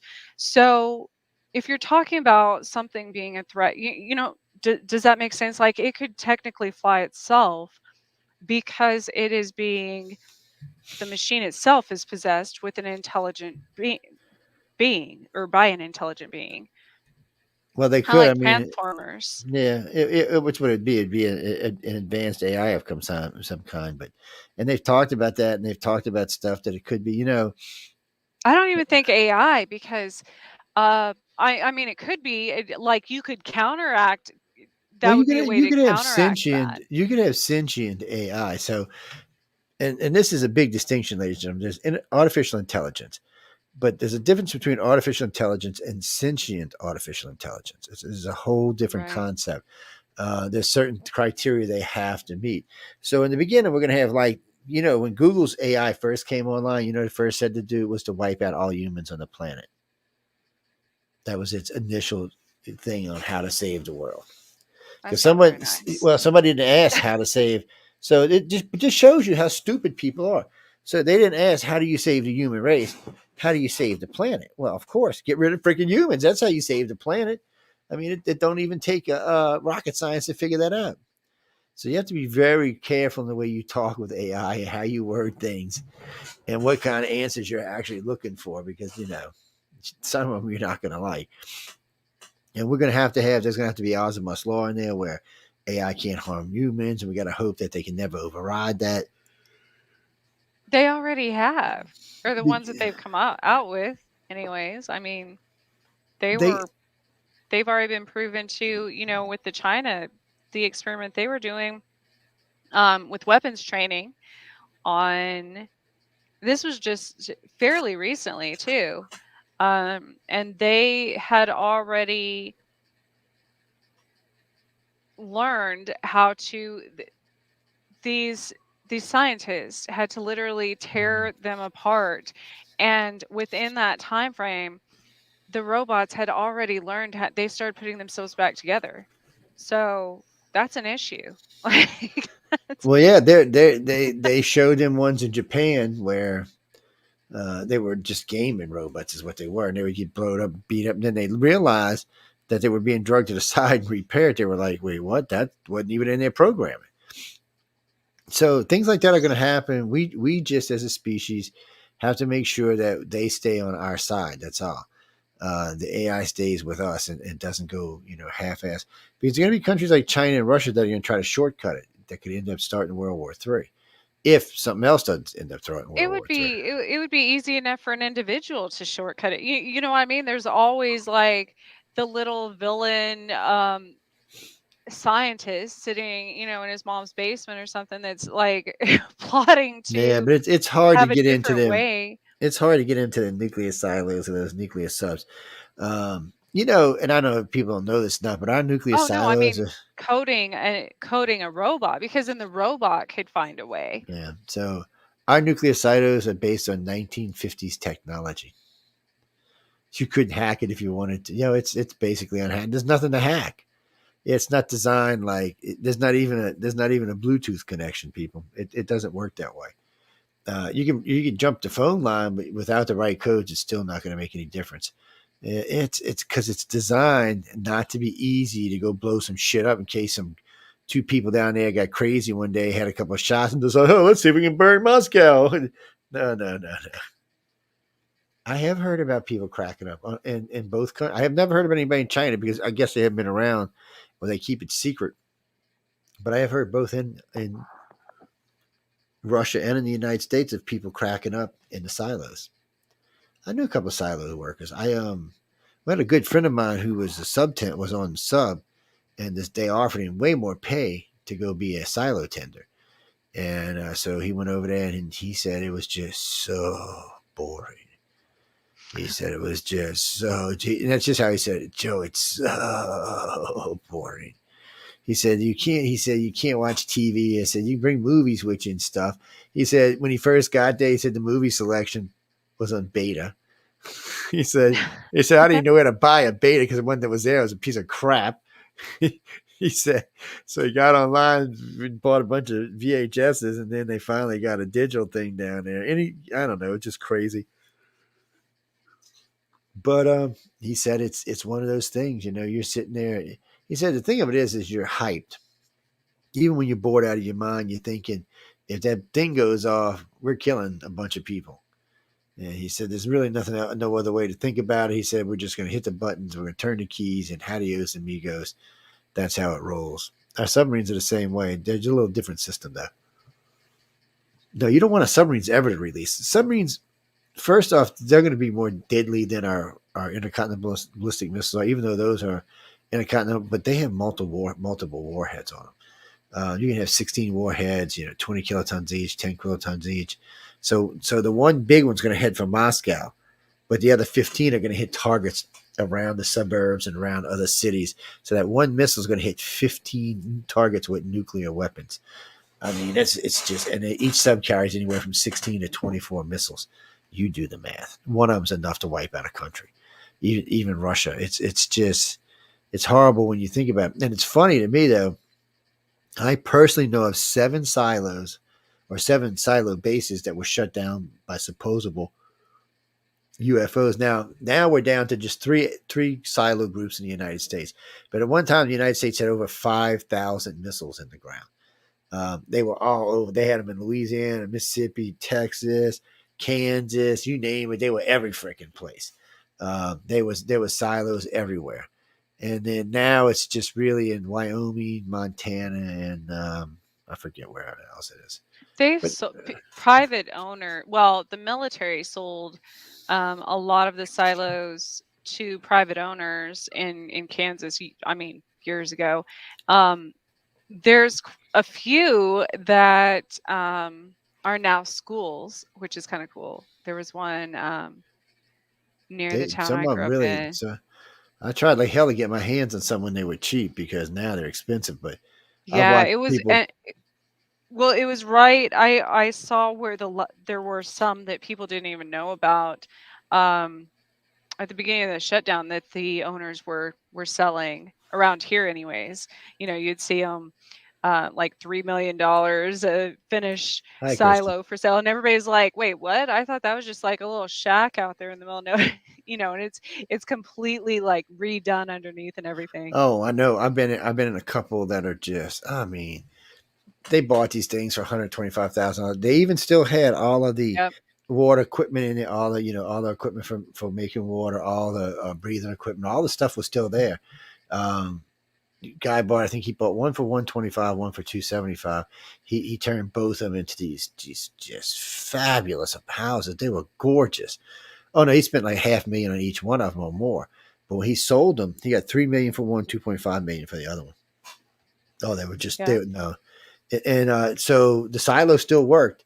So they had a living room down there, and then they had these little places where you could come out of other rooms and sit on on rails in the silo, like a little porch, and then it would open up, so you had all the sun coming in. Yeah, it was crazy because it was pretty deep. Yeah, well, American silos are supposed to be deep enough to take a nuclear impact and still be able to launch. Yeah, so you mean, do you think it'll happen? I hope not. If I ever get a phone call from Tristan, guess what I see streaking across my sky? I'm going to get in the air and tell all y'all to kiss your happy asses goodbye. Because if you live anywhere near a city, you're dead. Anywhere near a military base or a city, you're pretty much dead. Yeah, you can just say, Or one of those random, nuclear plants in the middle of nowhere. yes, that's true too. We've got a lot of those. Of course, around here, if you're an alien contactee, more than likely you're going to get picked up, so it don't really matter. Yes. What if they left you here? What if you're like the redheaded stepchild and they just gave up? No, that's what the cleanup crews are for. They actually got a group. We ran across this with a group of contactees. So they're actually designated to find wayward contactees and bring them to meeting points so the aliens make sure they get everybody. There are a group of contactee, actually a couple of groups are going to be left behind. It's probably the original core groups are going to be left behind because something about the things they had to do to round up some of the contactees make them too dangerous to be sent to the off-world colonies. So they're going to stay here on Earth with the Greys, reptilians, and the humans. That's crap. But you still get to keep all your abilities. Think of it like this: they supercharge you. So your brain supercharged, your body supercharged. You're now one of those superheroes you see on TV. Yeah, but it's more like Hancock because he becomes just a raging alcoholic because he hates people. It might not be that bad. And well, if Chrissy, if you're picking up things and you're knowing things, more than likely you're a contactee. It's like a prerequisite. It's contactees, they just know things. It's weird in their life. They'll be sitting there minding their own business. They'll sense this or they'll sense that. I used to hate it because my mom always knew where I was or whatever I was doing. She knew if I was in danger, if I was in trouble. Thank God we didn't have cell phones back then. Jesus, mine would never stop ringing. And the same thing with my son. My son was like, "How do you know?" I said, "I knew, Dad." I showed up at a place one day. He said, "Well, how did you know?" I said, "Trust me, I just knew." He was like, "What?" It just happens. And you start to learn the sense, and people who are close to you are easier to sense, but it doesn't have to be someone close to you. Sometimes what really sucks until you learn how to control it is you'll start experiencing people's random thoughts or random events that really don't have anything to do with you, but you're still picking them up and experiencing them. Yeah, that's a pain in the ass is what that is. That'll really make you dislike humankind. Well, it took me till I was 35 it took me till I was 40 to be able to turn off seeing people's deaths from like 14 up. It was driving me crazy. I told Mom, I said, I keep having these dreams, and in 2 years, like clockwork, 2 years later, they were dead. I was like, what the hell, man? It was just finally I I got to turn still off. do that to strangers. Like I'll be walking by, if somebody passes me on the street and I automatically I'm like, oh, they're gonna die like tomorrow, you know. And I know that. And but I have been able to turn it off with people I know, and people around me. Yeah, for the most part, I've got it turned off. I mean, you always know. Like if somebody's sick or something, that's one thing. But I'm talking about like just like Yeah. accidents and stuff, um, as far as strangers go. I It's still do that strange. all the Yeah, time. it's some of the contactees I know. Most of the people I know that are very telepathic or very empathic or a wide range of other abilities that are out there with minus the telekinesis one. They tend to sense a lot of stuff, feel a lot of stuff. It seems, and it's weird because sometimes if you daze, it's like if you daze out, like you're just sitting there and you daze out, you'll all of a sudden find your head flooded with all kind of thoughts that when you stop and think about are just not your thoughts. You're kind of like, okay, what am I thinking about that? Something you never even thought about before. You're like, what? Where the hell did this come from? And people used to think they were going crazy, but a lot of that really just is because you're picking up on someone else's thought. Or when and it's weird because when you let your guard down, you can pick up a lot of stuff. I call it garbage background noise. I always try to blot it out, but you can pick up a lot of stuff. Oh, he lost Trish. See, Chrissy, as long as it ain't making you crazy, you're good to go. Or making you antsy or aggravated, because you can do that just as easy. It's kind of strange. Sorry, guys, I had to move that out of the way right quick. No, it's kind of strange how it all works out, how it balances out. I find as you get older and you're less likely panicking and you're more able to look at what's going on in your life or what's happening to you, more than likely you can get it under control or you can handle it better. It's just a feeling, I guess.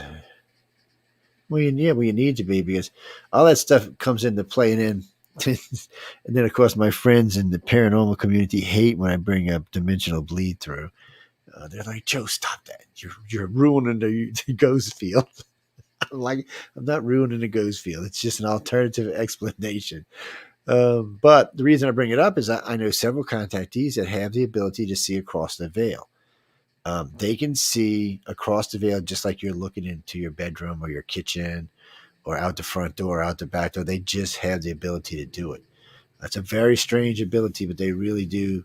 And they'll start drawing. And a few of them I've met, if they touch you or grab your hand, they can actually transfer it to where you can see it. It's a very strange feeling. It's really weird, and it's not here. A lot of times you can tell because it's the same house, same players, same people that you're watching. So you're watching them twofold. You're watching the person that you were originally watching, and then you're watching that same person in an alternate dimension or an alternate reality. It's a strange, strange, strange thing. Well, because I don't believe. Let me drive Trishy back in. I don't believe. My problem is, and why I get in trouble is I don't believe that every ghost is a dead person, or a lot of times I do think it's dimensional bleed through because of the way they act, especially the ones you meet right after death. I think a lot of that's dimensional bleed through because I've had too many people tell me, I saw my dad, he was telling me this, he was telling me that, but his hair was a different color. Well, it wasn't your dad then. It was definitely dimensional bleed through. Or, they'll say this or that. It's always something that's off. Just a little bit, not a lot. Maybe their eyes are blue instead of green or brown, maybe a little taller, a little shorter. They may dress some kind of weird fashion that you've never seen them dress before. And as far as you're concerned, they're dead. But as far as they're concerned, they're not. They're alive. They're talking to their daughter or their son or their grandson or whoever sitting on that couch or laying in a bed while they're standing in front of them. You just happen to bleed into that person's body, so that's what you're seeing. Stress does a lot of things. And it makes the veils, when the veil is thin and you're already extremely emotional, a lot of times you can reach across the veil. and not just on things like this, on other things. You can cross dimensions, you can cross the veil, and there's differences in certain things. In certain places, you just don't want to go, but you might find yourself there anyway. It's a strange. Well, it's one of the reasons in the old days we used to do dream weaving, because dream weaving allows you to simply understand how to work through someone else's head. So when you learn how to dream weave, and you can access certain people's heads, or you can open and close doors, you can change their dreams, you can do a lot of things actually, and you can always leave a footprint behind, so that when you talk to the person the next day, they know it was you. It helps for you to authenticate what just happened. It helps for them to authenticate what just happened. It's like, one of my favorite is, let's do dragons. Let's do, so you talk about it, and then you go to bed, everybody does it. And then, it's a good song. And then, so you dream weave through your whole night, and then, it was a red dragon doing a particular thing at a particular time, holding a particular colored sword, like a tricolored sword or something. So when you mention that to the person, I dreamt about a dragon. And then they say, oh, I did too. Describe the dragon. And as they're describing the dragon, it's your dragon. And they may even say, well, I seen you ride with the sword or whatever.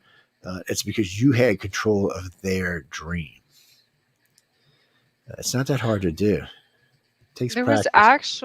There was a military project about that too, where they had entire town, like a small town, or even in cities, different, subdivisions or entire blocks, where I don't remember the name of it though, but they would make people, like an entire block, have the same dream.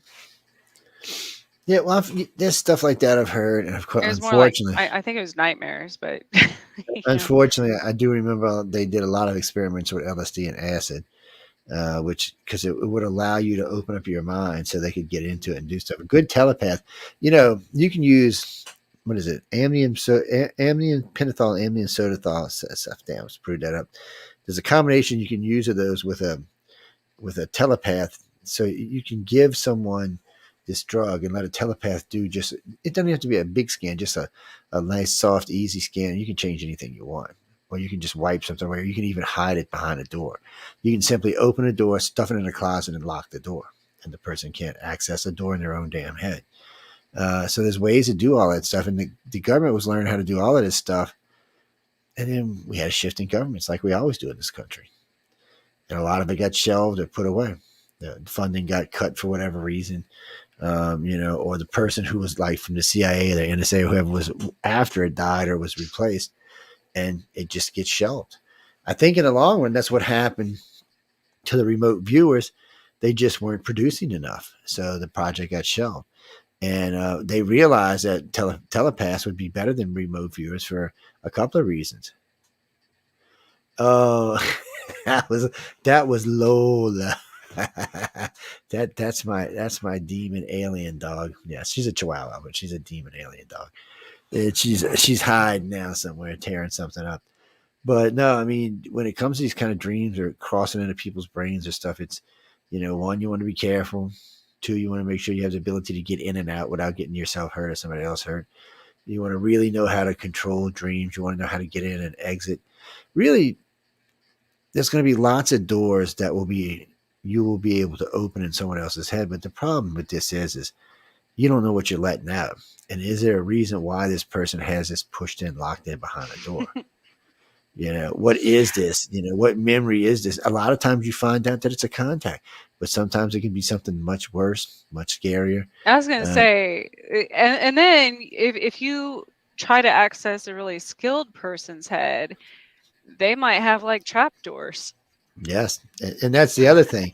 When you're dream weaving, you better be good at it. I mean, because there are going to be people out there. There's not many of us around anymore. It was a skill that was in the late 80s and 90s. A lot of people practiced the skill, but the Z-Geners don't know anything about it, and the millennials know very little about it. The X-Geners and the baby boomers still do. But for some reason, the Z-Geners are just, I don't know what it is. They're high off of phones. That's all I can say. They've gotten lazy. TikTok I mean, and has it's got 'em. scary. It's scary because I'm like, how You know, when the rest of us are gone, how are they going to survive? It's funny you said that because Honest to God, I like, remember my how are they grandpa going to said that about survive? us. My grandfather said, "You bitches are going to be dead 6 years after we're gone." I'm like, "No, But we're it's still, not." it seems like it's so much worse. You know what I mean? Like, because w- so the shutdown really Screw up gave us an people. example. It kind of gave us a little snippet of what people are capable of and what they're not. And we learned that people went crazy because we're very codependent on a lot of things nowadays. So Well, technology and being one of them and everything else. for me, what I did was, it was sucking because I was going through my savings and wasn't making a lot of money. But I got out, got in the car. I went places. Right. Fortunately, too, we were considered essential workers. So I remember we're on our way to Florida, right? Woo, we pull up at Florida. Man, they got troopers everywhere. I'm like, what the hell kind of roadblock is this? I mean, there's troopers everywhere. They got a guy pulls up in the car. You need to get your temperature taken? I'm like, no. Well, what was funny is they weren't allowing anybody from Louisiana into Florida because of the COVID breakout. Even though I worked in Louisiana, my tags on my car were from Mississippi. So he said, "Yeah, come on in." We went on in and we went riding around, and nobody seemed to bother. There wasn't no restaurants, and you weren't going to get anything to eat, And if you went in any convenience stores, you had to have your mask on and stuff. But there wasn't really, except for Waffle House. I think they were actually open, believe it or Of not. course they were. They, but everybody else was closed, and yeah, poor Waffle House never gets a day off. There's a hurricane wiping them out. They're out I there was gonna selling say, hamburgers. if you survive Waffle House in general, I mean, I know. without needing, a hepatitis shot or something, and some of them are I really know good, some of them are really scary. Some of them but are. some are sketchy. Like Boy, but I've those. heard some of the best alien abduction accounts sitting in one of them. It's like sitting in a bar somewhere. You're like, really? Oh yeah, Oh yeah. man, I some of that stuff. I remember like Denny's and the old iron skillet truck stops through like Arizona and Nevada, and every single time, and this was when Yeah, I was young, every time we stopped by one of those, somebody was inevitably talking about an abduction story. So it is. It is good. Well, you see it. Well, a lot of truckers talk about seeing stuff on the road and stuff. And a good friend of mine ran a truckers reporting site for a long time. They used to get a lot of reports, and oh, I'm we get a sure. lot of cops that come in. They'll come in and tell us. I've met a lot of cops over the years, and mainly because they were coming in and telling me about stuff that they seen. But after they listened to us talk about a lot of stuff, they seem to, at least some of them, want to get involved. But I've let them a lot of preachers, and that's quite a few hanging around right now. It's kind of weird. Up They, in the mountains, it was always the park rangers, yeah. because I'm sure they saw, kind of like the truckers and stuff.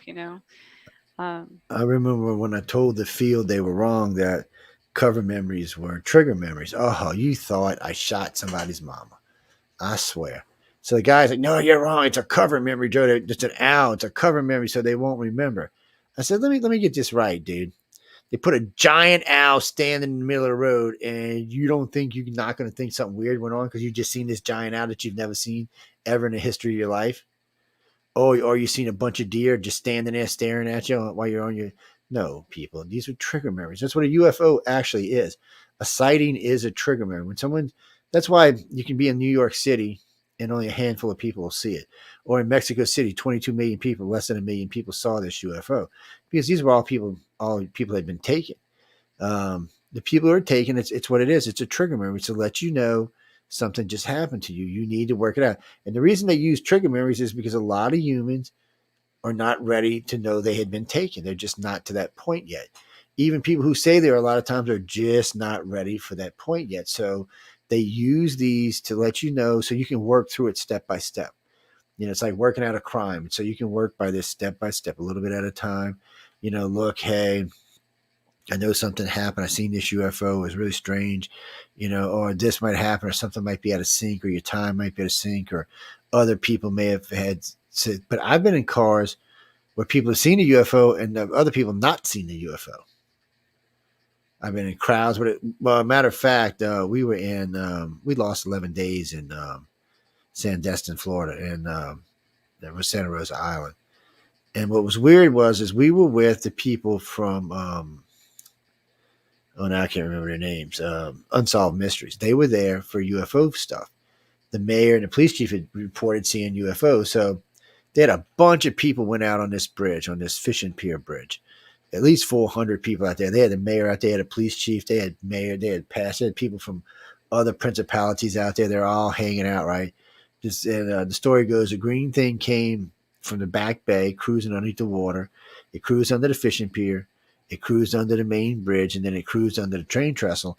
And right as it got past the train trestle, it rose up out of the water, and it just sat there. They said these were golden liquid balls just rolling off of this thing, whatever it was. Now, there was lots of cameras going and lots of stuff being taken, but no one got anything. Nothing came out of the Unsolved Mysteries. Was just unbelievably because they could not get anything out of this. They had like 25 minutes of tape gone, and you could hear the people going around them and talking about all of this, but there was nothing actually on the tape to see. So I mean, this kind of stuff happens, but but that's what they're on. So this whole crowd knows now. I guarantee you, everybody who was at this crowd who saw this are now avid UFO hunters. They're out there in the world, trying to figure out what happened to them, why they saw this, what could this have possibly been? Because a lot of people want to debunk it because they're scared to think they might have had an alien contact. A lot of people aren't as friendly with aliens as we are. They're kind of like, no, screw these alien guys. We don't want no aliens coming around us. That's for damn sure. I have both. Certain trigger memories for me. It depending on the experience. If it was a good experience, then it doesn't bother me. If it was a bad one, then it's like PTSD. It's well, that's the problem too. Sometimes they're good, sometimes they're bad, sometimes they're indifferent, sometimes they're just there. Sometimes depends on what it triggers. Yeah, and that's the thing. And sometimes you're just there. I mean, you're the person who's just there. It happened to you. Whatever it is that happened to you, just happened to you. And it's an experience that they want you to work through. And if it's a horrible experience, and next time they pick you up, it'll probably get washed over. It'll probably get pushed out. It'll be done. Something else will be done with it. You'll just be kind of like, what happened to my experience? What do you mean, Ben? What are you talking about? Pittsburgh? Pittsburgh gets a lot of sightings. That's what you're asking me. Oh, just they do. Well, we've got 7 hosts in Pittsburgh and a buttload of friends up there. And there's a lot of stuff that goes on in Pittsburgh. Oh, man, there's so much stuff that goes on in Pittsburgh. As far as I know, there's no one in the U.S. That doesn't, no state in the U.S. that doesn't have sightings or something going on. Yeah, I don't think so. What do you mean? Why did the Pentagon come out now? Because it's time. It's part of the desensitization program. They never said it was for sure. They just said they thought. So I've been saying this for 3 decades. I've been on this nonstop. I said we've been being bombarded by alien TV stuff and alien books since about the late 1790s, mid 1800s, and then all the way forward. We've got all of these things. I mean, what was it back in the day? We had Orson Welles did his stuff, but before that, we had Lost Worlds and aliens going to the moon and all sorts of stuff. And then in the 40s and 50s, we had Forbidden Planet, which was a really good movie, even though today it's kind of campy. Lots of TV series, oh, come on, don't forget Lost in Space, Danger, Will Robinson. And then on forward, I mean, you just keep going. Well, I don't know that many. I wasn't actually alive at that point, people. I'm not that old, damn. Where they keep coming forward, and then all of a sudden, here comes Star Trek. Bam. And then sci-fi space just opens up and everything. Nowadays, we have the Avengers. We've got all kind of stuff going on. We got three series of Star Treks going right now, 4, whatever it is. There's just a lot of sci-fi out there that suggests aliens are real. Now, I predicted we'd find water on Mars 30 years ago. When I did my first radio show, I was talking about it with Charles Black. I said, there's water on Mars. There's no doubt about it. I said, there's ice caps. How can there not be water on Mars? And I said, we know it melts and recedes, so it's got to come back some way. It's got to be falling through snow or ice or rain or something. It's not rocket science. Sure enough, not only did they know there's water up there, but they found ice underneath the sand in several places on Mars because they couldn't figure out what these outcrops that looked like fresh something had been running. Now they know it was water. that had been melted and ran down. Well, Mars can't hold any water in great unfrozen or in Great Lakes because it'll just bleed off and go out the atmosphere into space. Yeah, the atmosphere is very thin, very thin. Yeah, it's not much there. Even though they do find carbon and methane and oxygen all over the planet, and generally something live creates those.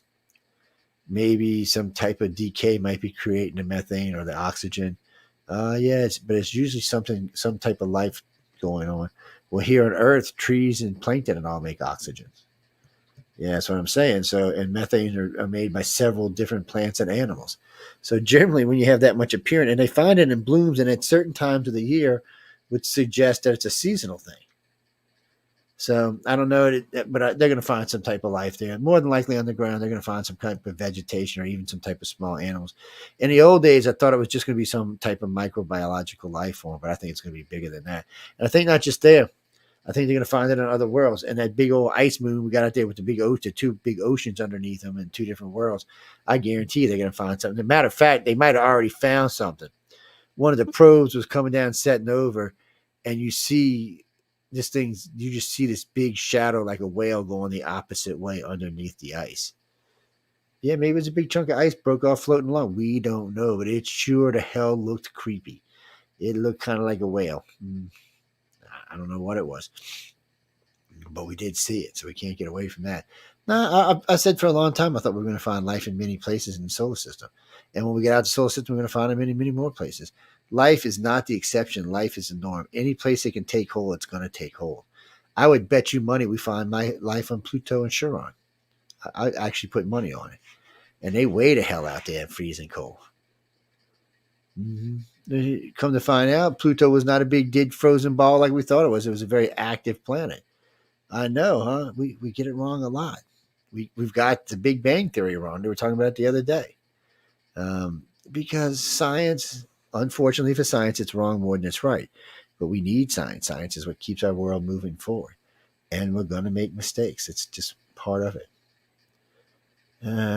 Well, no, Johnny. So you've had several governments come forward with this. The U.S. is just the latest in a long line of governments that have come forward and thinking that there's aliens in our solar system. Oh, the Mexicans have been saying for a while. Well, a lot of South Americans have. There's a lot of aliens are deep rooted in South America for some reason. I shouldn't say South America. I should say North, Central, and South America. Yeah, all through the Mayans, Aztecs, Toltecs, Incans. It just seems to be and even in today's world, they just, the Nazcans, there just seems to be a lot of alien stuff there. It's closer to the equator.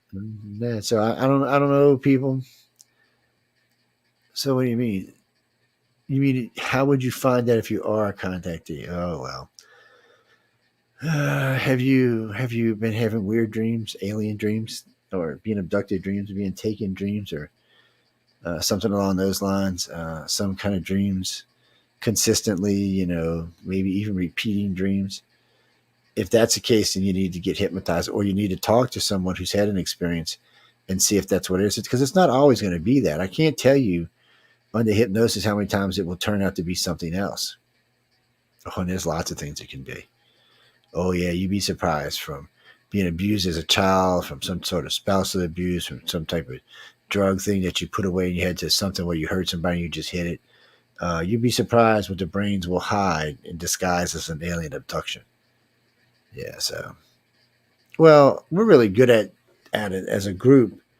The few of us that are still around doing it, there's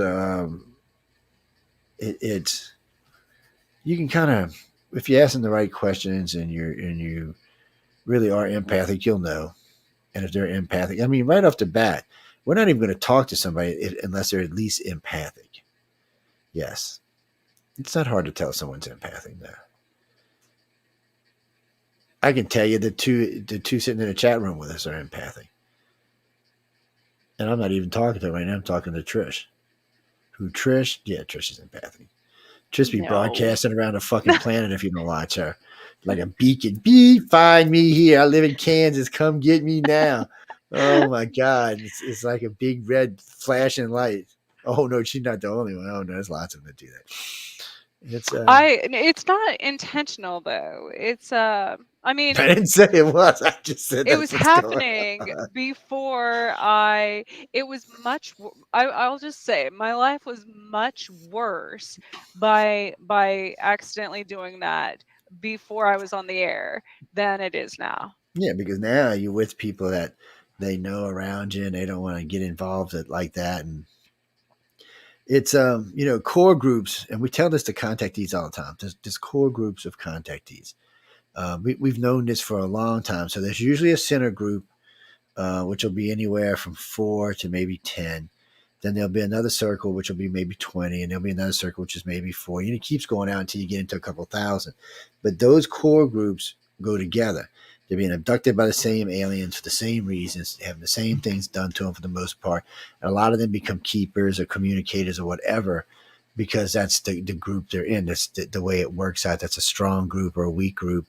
But these are all abduction groups. They stem from family lines, and they're set into groups more to do with whatever the experiment is and whatever the ability of the family groups are. Well, no, that you mean the groups? No, they're not all going to be related. They don't have to be, but not physically related. Mentally, they might be. The way their abilities pan out, the way they handle things, the way they do things. Yes, they may be family in that aspect, but it's not necessarily blood. The groups are really strong, and aliens seem to know at a very young age where you're going to be and what families are going to be in what groups. It works so far. And how many? I don't know. I would say there's still like, and I don't know if it's due to like hybridization or whatever. There's still certain people that are like orphans because it's no different than humans with clans or tribes or things like that. Like in native culture, somebody that was like a half breed wasn't always accepted into one tribe or the other. So I think it's no different with aliens. Well, in this group, it's not so much that you're not accepted; you're just hard-headed, is what it comes down to. The groups are sewn together, so they'll always be touched. So it doesn't matter if you're inside, outside, and it doesn't just because you're a member of a group doesn't even mean that you've been found or you're part of it. Like I said, the groups are big, and not everybody's going to find everybody. Some people are going to live outside the group their whole entire life. Some are not. And you can tell that it's an immediate change in your life and your personality when you get into one of the groups. And you don't always know that you did. You just stumble into them sometimes. Or there's a group attraction. It's not like a physical attraction. It's just the groups tend to pull their contactees towards each other. And a lot of the older ones, and when I say older, it's more like experience than it is age. They have the ability to draw other members from the groups in. They're like broadcasting all the time. So if you stumble across a broadcast, even subconsciously, you're going to pull yourself towards that group. It's almost like a protection thing. But there's no being kicked in or out. They don't really care. Everybody has experiences. Everybody's been through hell. Some far more hell than others. But still, everybody's been through some sort of hell. It's not coming out of the closet, as I like to say, and really dealing with this and including this in your life and incorporating it so it's not ruining your life is not an easy task. It's tough. It's hard. It takes a lot of strength, a lot of mental filling, a lot of tears. It's not an easy thing. And it don't matter how strong you are either, ladies and gentlemen. It's just until you come to that point where you've accepted this and you understand that this is part of your life, and then you actually understand that not only is this part of your life, that you've been kind of suckered into other groups without even realizing it, then you can go on with your life. Just one, you found that there's a buffer zone, there's protection from the other group members. You found that a lot of things, it actually, if you're a military abduction, it will slow your military abduction sometimes to a stop. Once they realize you're part of a group, because some of the group members can stop them or want enough to freaking aliens that they'll stop them. Oh, yeah. And besides that, the aliens are funny about military abductions. If you're a low-level nobody and they take you, they may let them they're not going to let them do real harm to you, but they may let them take you and do whatever. If you're somebody that they consider in the middle of the group or maybe a communicator, maybe a keeper, somewhere along those lines, they're going to come get your ass. and they're not always friendly to whoever takes you. I've heard many times of near death. Some people even said death. They'd, especially the Greys. The Greys seem to be, don't get in touch with my contactee. Something else that Steven Spielberg included into the TV series Taken. He included that, the way they walk on walls, the way they escort people. That's all stuff that happens in real abductions. There's a lot of stuff in that series that wasn't, but there was a lot of stuff that was. Whoever he was talking to had to be talking to someone like us, because there's too many things he did that were right on the money. It was kind of strange. But they will come remove you. And then sometimes contactees like to feel like they're on the edge or on the side, or it gives them that extra sense of I'm not been captured feeling. But for the most part, once an abductee or contactee realizes that they've been pulled into the family, they just feel better about themselves. It's not just the family. It's because the family helps you to allow you to use your emotions to straighten your life out, instead of using your emotions to fight whatever the contact is, because they're doing that for you. You don't have to do that fight anymore. It's a different thing, and it took me a long time to figure all this crap out. I mean, it's 35 years in the field now, so it took a long time, and it's still just a lot more to learn. It's just, I've just been able, because I've been lucky. We've got six generation cases. I think 11 5-generation cases, and a bunch of other cases in 4 generations. So we've been able to see the great-great-grandmother and the great-great-granddaughter in real time and see what's going on in between. You learn a lot.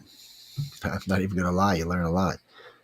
And it's not sometimes it's not even a great change. Sometimes it is, but sometimes it's not. Sometimes it's a mild change, I'd like to say, from the great-grandmother to the great-granddaughter. And sometimes it's a big one. Oh, sorry. I was Okay. going to say, and I've met some animals and some children that are like the children will be very, very, very old aliens, basically. So highly skilled, highly knowledgeable. The same thing with animals. You know, you were talking about be nice to your dogs. Well, the same thing with animals. I've met some cats and dogs that are ranked very high on whatever planet they came from, and so they're very knowledgeable. So you can't ever judge in different groups and stuff. I guess I would say, you know, an older person might not be a very old in terms of, I guess, alien years, so to speak, but and vice versa. And it's really profound. You know, it took me a long time to learn that too. Well, you know, it's weird, but look at it like this. So your great-grandmother, 30 times removed or 50 times removed or 100 times removed, the gray or the reptilian or the union that abducted her is probably the same one that's abducting you. So that changes things in a ways that it makes it hard to even understand. I mean, they know way more about our families than even we do. They understand us more. They understand our weaknesses and our strengths because they've been watching it from generation to generation to generation to generation to generation, which is something we don't get. I mean, most we get is ancestry.com. I'm sorry. And then, you know, and that's what we get. I mean, we don't really get anything else. So we're kind of stuck, you know, on those kind of levels. But they get to see the whole progressive thing. So they're watching us. And we don't know how long this has been going on. 10,000, 50,000, a million years. However long it's been, they've been there. You know, we know the Greys probably showed up somewhere between 45,000 and 100,000 years ago, because we know that RH negative popped out of nowhere. No one can explain where it came from. So that's a good chance that that's where they came from. But the other two seem to have been here even longer. But all I can tell you, too, is before we go, because I know we got to get out of here, right after the exception of Christ or the new religions, the reptilians became evil. Before that, they were not evil. Most of them were worshipped in different places for being the bringers of life, the bringers of children, the protectors of family. It wasn't until after the new secular religion, that all this started. They just became hated. Chrissy, cats are just good eating, baby. I'm sorry. Stuff with some bell pepper, some onion, some sausage. Oh my God, you can't ask for a better dinner. I'm just kidding. I love cats too. Before anybody writes to me, I Oh my actually like gosh, you're gonna cats. get I actually you're gonna like get cats. hate. You're gonna start Yeah. like a cat and dog I've war owned I've here. owned many cats in my life. Right now, I happen to have dogs, but I before I have had these both dogs, I had people, so cats. I don't choose sides. Just so you know, that was Joe. Joe, Slayer Joe. My cat What? could Who be wrote that? like No, I am glaring not at me in my Chinese. sleep. No, I'm not Chinese. No, it's yeah. They can. They get actually a light beam and maybe a gray. They could leave behind a piece of themselves in anything that was capable of holding it. They'd make a great spy. It's like the Doctor Who when he asked the cat what's upstairs. They make great spies. Oh, don't even write to me, people. I was kidding. I'm already seeing hate mail. It's I can't help it. I'm not Chinese. No, I'm not Vietnamese. Stop hating on the V's, the Knees. Oh, and I see that's a whole different story than that, Chris. We're talking bacon. That's just different. No, so Christy, I used to own a potbelly pig also, and we talked about this, Joe. I said I cook turkey bacon. I refuse to cook pork in the house with my pig. His name was Because he'd probably eat the damn stuff. No, That's his why. name was Hamilton. I felt guilty if I ate pork, so I didn't. Shit, you should have gave it to him. He'd have ate it. I've never ate a pig yet that wouldn't eat poor cannibal suckers that they are. What kills me is how smart pigs are. They're way Oh smarter my than gosh, he dogs. was so smart. He knew how to play dead and roll over and fetch, all kinds of stuff. They definitely are way smarter than they look. Yeah, Darren, you don't have to have a pig in your house. That's not what we're saying. We're not advocating that you go get a pig. Well, actually, you got to watch the pot bellies. There's two varieties. There's one that gets about 80 or 100 pounds. There's one that gets about Yes. 400 pounds. So just you got to be careful. Next thing you know, you'll have this gigantic pig in your house. Yes, just being honest. No, but they're easy to train. They are really a lot smarter than dogs. So They're well, cleaner than cats and dogs. I mean, think their because they don't IQ falls shed somewhere or around a anything. 6 or a 7-year-old, where a dog falls somewhere around a 3 or 4-year-old. Yeah, so well, you just do what it is. But I gotta go harass another show before they get on air. It's called The Outer Realm. Oh, by the way, look on the Facebook pages. I've been posting the new website. It's not complete, but we're letting everybody know what it's going to be, and we're asking for anything that anybody else would like to see on it. We're thinking about adding a chat loop into it as well. Well, because nobody I know wants to come hang out on Facebook or YouTube. A couple of people do, but most of them want to get in my messenger. So these are the same people that with me were way back in the day on Yahoo Chat that went to Pal Talk Chat. Now we don't use Pal Talk Chat. I might start using it again. And now we use the chat over here, the messenger chat. Yeah, well, because they can't call in. That aggravates. All of my listeners get aggravated because they can't call in. On Pal Talk, they just pick up the mic and get in. On Skype, they could use the phone and get in. Here they can. It's here. Yeah, Chrissy, thanks for stopping by. Always nice to see you in the room. Denise, I don't know. I haven't talked to her yet. I don't know if she got her books or not. I will ask Michelle when I see her. But y'all be sure to come catch Trish on Monday. She's always causing some kind of trouble. I'm gonna harass her to come hang out with me a couple of Fridays and meet some crazy people. and well, Emily might go into shock if I make her talk alien too much. She might just.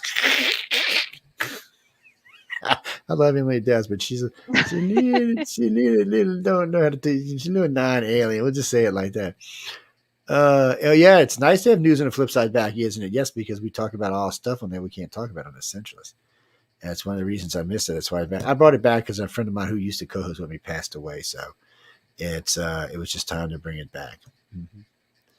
Yes, life is strange like that. But anyway, on that note, good night. Stay tuned for the Outer Realm. Please do not give Michelle trouble. She will nuke you off the planet. Somebody gave her a nuke. I think it was China. On that note, good night, everybody. Dun, dun, dun.